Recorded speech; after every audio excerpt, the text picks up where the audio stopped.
I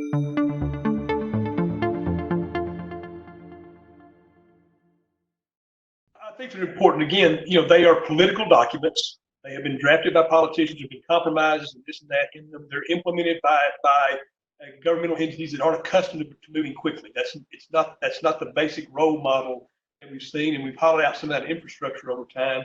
So they're not perfect at all. They are going to increase the debt fairly substantially down the road. But there'll be people in the future who are campaigning that, boy, these folks just went and spent all this money. They shouldn't have done that. All those things are true. All those things don't matter. This is what I would say. We're in a situation now where, again, as I said earlier, the perfect can't be the enemy of the essential. It's critical. The most critical thing we can do is keep the infrastructure of the economy together. If we start dismantling that, that's when recovery will take a very, very long time.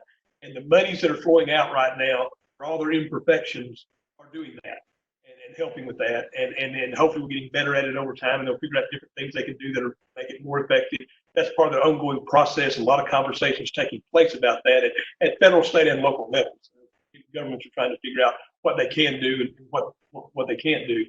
So the bottom line is, I think it helps a lot in the short term. For example, DFW area, for example, will be a big beneficiary of this new airline agreement, because we have the major airport there, the headquarters of one of the largest airlines in the world is there. That's you start and keeping that airline viable and able to come back quickly once people start traveling again is very important to the area. The airport being able to come back quickly and get back functioning in the way it does is such a cornerstone of the local economy. It's very important. So things that enable that are very important. Things that let people pay bills.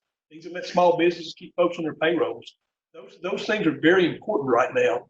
And again, there'll be folks, and I can just see it when we get to the 2022 elections. There'll be folks running on one side of the aisle saying they voted for welfare. Folks on the other side say they voted for a corporate bailout, because basically all these bills were passed unanimously. I mean, there were no votes against any of them. They were either passed by unanimously, by acclamation or unanimously. So everybody voted for them. Everybody's in. And I can see those campaign things happening. I can see people criticizing the Fed later, saying, boy, they shouldn't have put all this capital out there.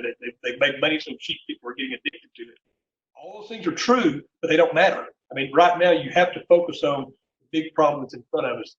And I think the policies, although imperfect, I think, and probably none of us philosophically like everything about any of them. I think they're essential right now to get things done. And they're not going to be executed perfectly. They're not going to be written perfectly, but they're moving in the right direction, and they're big. I mean, that's important. I mean, the CARES Act alone is $2.2 trillion in a $20 trillion economy. That's massive, and there's going to be more than that taking place. And so no concerns long term on inflation or. Oh, there's concern. There are concerns. There are concerns about it. Again, the point being, we don't really have the luxury of focusing on those right now. There's I've often heard it said in my work in economic development around the world, you can't worry about the next millennium if you're worrying about the next meal.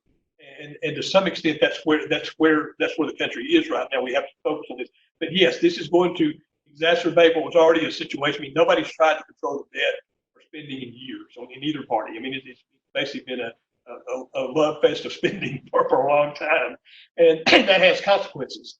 And it increases our debt burden. It lowers our ability to negotiate some things internationally and that sort of thing. There are consequences to that. We're not in a doomsday scenario. I mean, everybody wants U.S. debt. Even right now, with everything we're putting out there, our interest rates are at historic lows, because in times of uncertainty, everybody goes to safety. So there's no dangers like that out there, no doomsday scenarios. But yes, it will increase deficits. It will put inflationary pressure in the economy. That will be offset by some other things. But that will require the Federal Reserve to take some countervailing actions at some point. And yes, all those things are concerns that I have. It's one of those situations right now we have to get past the short term to worry about the long term.